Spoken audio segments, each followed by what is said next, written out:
کہتے سویرے سویرے آیا تو کہنے لگا حضور مجھے توبہ کرا دیں، آج کے بعد نہ جھوٹ بولوں گا، نہ حرام کھاؤں گا، نہ شراب پیوں گا۔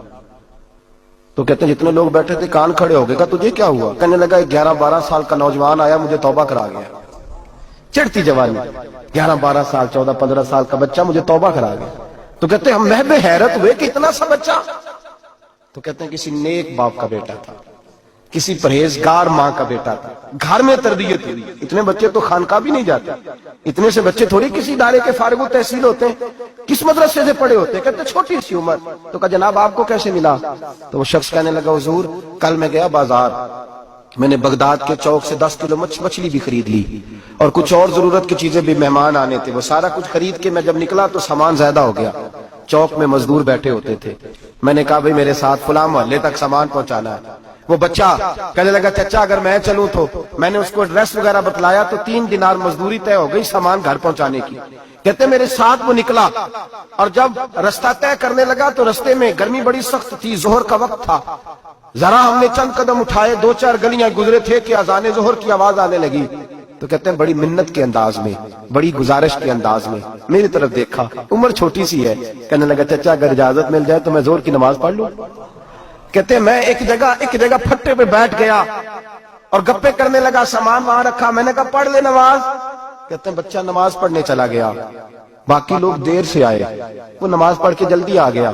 میں نے کہا بیٹے تو جلدی آ گیا ہے؟ کہنے لگا اس لیے جلدی آیا ہوں کہ آپ یہ نہ سمجھے یہ کام چور ہے، میں نے نفل چھوڑ دیے ہیں، فارغ ہو کے پڑھ لوں گا۔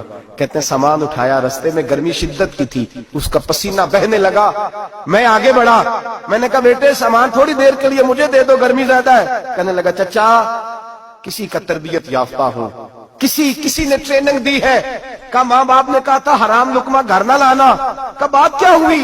کہنے لگے میں آپ کو نہیں دے سکتا، اس لیے کہ 3 دینار مزدوری گھر پہنچانے کی طے کی ہے، اگر آپ اٹھائیں گے تو پھر میں پیسے پورے نہیں لوں گا۔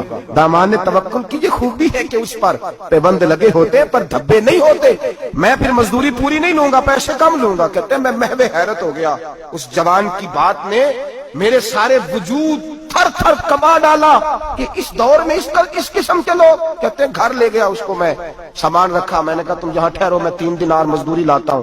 کہتے ہیں پیسے لینے گیا تو بیوی کو بتایا بڑا نیک ہے، بڑا پرہیزگار جوان ہے۔ کہنے لگی روٹی پکی ہوئی ہے، اسے کہو دوپہر کا کھانا کھا لے۔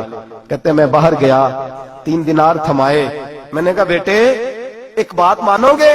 تو کہتے ہیں 3 دینار دے کے کہنے لگا اب تو آپ مالک ہو گئے، میں نے نمک کھا لیا ہے، اب تو ہر بات مانوں گا، اصلہ نال جو نیکی کریے نسلہ تاک نہیں بھول دے، میں اب ہر بات مانوں گا۔ تو میں نے کہا دوپہر کا کھانا کھا لو۔ کہتے ہیں اس کی گردن جھک گئی اور بڑے دھیمے لہجے میں کہنے لگا میں نہیں کھا سکتا، میں نے روزہ رکھا ہوا ہے، روزہ رکھا ہوا ہے، نفلی روزہ رکھا ہوا ہے۔ کہتے ہیں میں اور پریشان ہوا، میں نے فوری طور پہ سوال کیا کہ اب تو کدھر جائے گا؟ تو کہنے لگا اب میں کہیں نہیں جاؤں گا، میرے 1 دن کا خرچہ میرے ماں باپ نے جو ڈیوٹی لگائی ہے وہ 3 دینار ہے، پورا ہو گیا ہے، اب میں باقی جو وقت بچے گا یا قرآن پاک کی تلاوت کروں گا یا محمد عربی پہ درود و سلام پڑھوں گا، میں اب کوئی اور کام نہیں کروں گا۔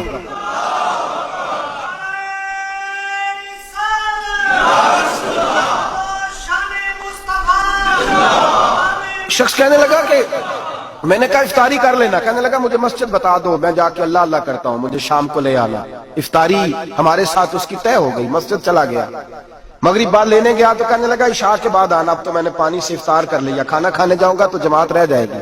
کہتے ہیں عشاء کے بعد میں لایا، اس کو کھانا کھلایا، رات گہری ہو گئی تو میں نے کہا تو سو نہیں جاتا؟ کہنے لگا کوئی حرج نہیں، کبھی دور مزدوری کرنے نکل جاؤں تو رہ بھی جاتا ہوں، گھر والوں کو پتا ہے۔ کہتے میں نے مسافر خانہ کھولا، یوں سمجھیے ڈرائنگ روم بیٹھک میں نے کھولی، اس کو سلا دیا، میں اور میری بیوی اپنی معذور بیٹی کو روٹی دینے گئے اور ہم نے جا کے اس کو کھانا کھلایا جو ٹانگوں سے معذور تھی، اور ساتھ کہا کہ بیٹی آج بڑا پرہیزگار جوان ہمارا مہمان ہے، آج چڑھتی جوانی اور تقوی کی روشنی اس کے چہرے سے چمکتی ہے، کیا بات ہے، بڑے ہی اچھے گھرانے کا تربیت یافتہ ہے۔